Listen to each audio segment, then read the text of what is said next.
बहु प्रतीक्षार अंत घटी रबी धान मंडी केबे फिटिब एने चिंतार रही बांकी अंचलर चाषी। आज स्थानीय विधायकों द्वारा रबी ऋतुरे प्रथम धान मंडी नियंत्रित बजार कमिटी ठारे होई जाइछि उद्घाटित। मंडी फिटिबा परे बेस खुशी रहिछंती चाषी। धान क्विंटाल पिछा मंडी द्वारा विक्रय कले सरकार ठारू चाषी पाइबे 3100 टंका। एबे बेपारी को साग माछ दर रे धान बिक्री न करी मंडी माध्यम रे सरकार को बिक्री करिबा पई चाषी मानको विधायक आमंत्रित करिसंती।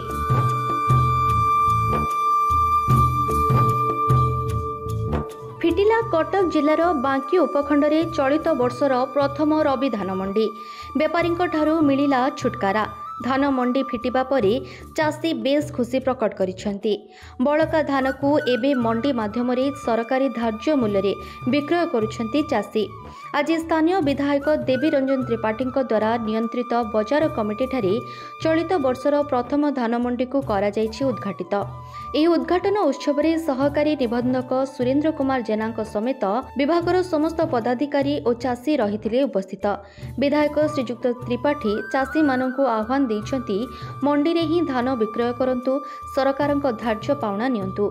भूल रे अन्य कौनसी बाहर व्यवसायी को निजर एक कष्ट अर्जित बळका धान को विक्रय करंतु नहीं। चाषी निकटरू समस्त धान क्रय करिवे सरकार। ग्रीष्म प्रवाह को दृष्टि रे रखी मंडी स्थान गुड़िकरे करा जाइछि स्वतंत्र व्यवस्था।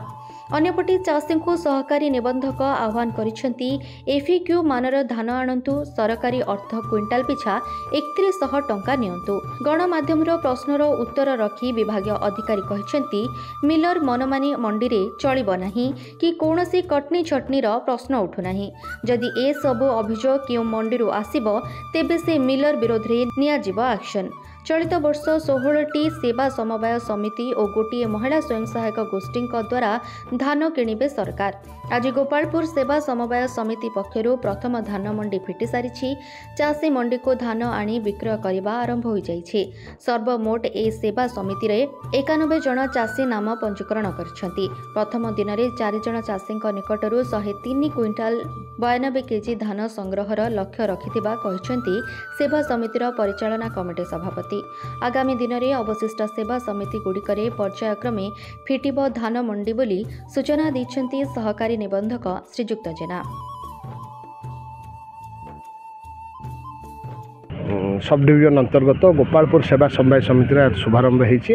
आपड़ जानी कटक जिले में प्रायतः 50% अधिका रबी धान बांकी सब डिविजन में ही प्रोक्योर करा जाए।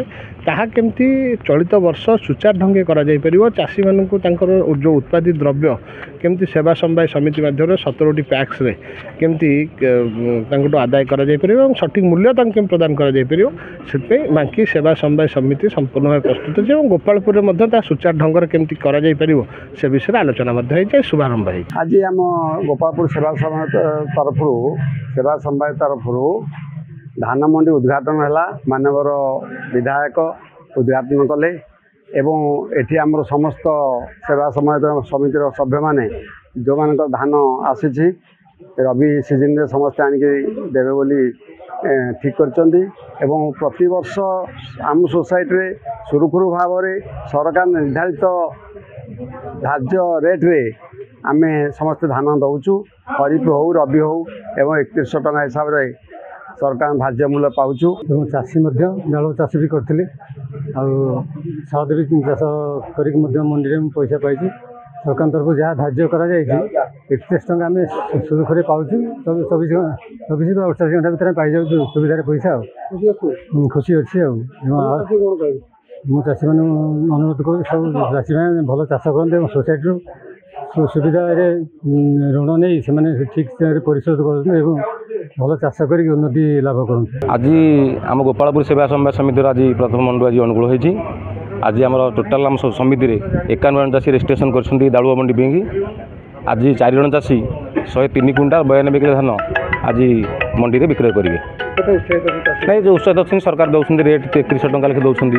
ଆଜି ଆମ କଟକ ଜିଲ୍ଲାର ମାନେ ରବି ଧାନ କିଣା ଆରମ୍ଭ କରାଯାଇଛି। ପ୍ରଥମ ଗୋପାଳପୁରରେ ହେଇଛି। ଆମର ବାଙ୍କି ଅଞ୍ଚଳ 17ଟା ମଣ୍ଡି ଅଛି।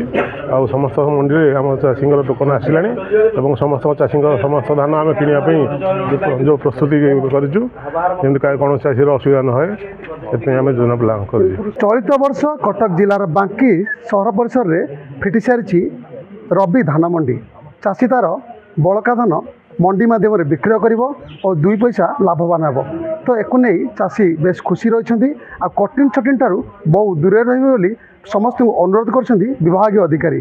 କଟକ ଜିଲ୍ଲା ବାଙ୍କି ଅଞ୍ଚଳରୁ ମନୋଜ କୁମାର ଦଳେଇ, ଚର୍ଚ୍ଚା ନ୍ୟୁଜ୍।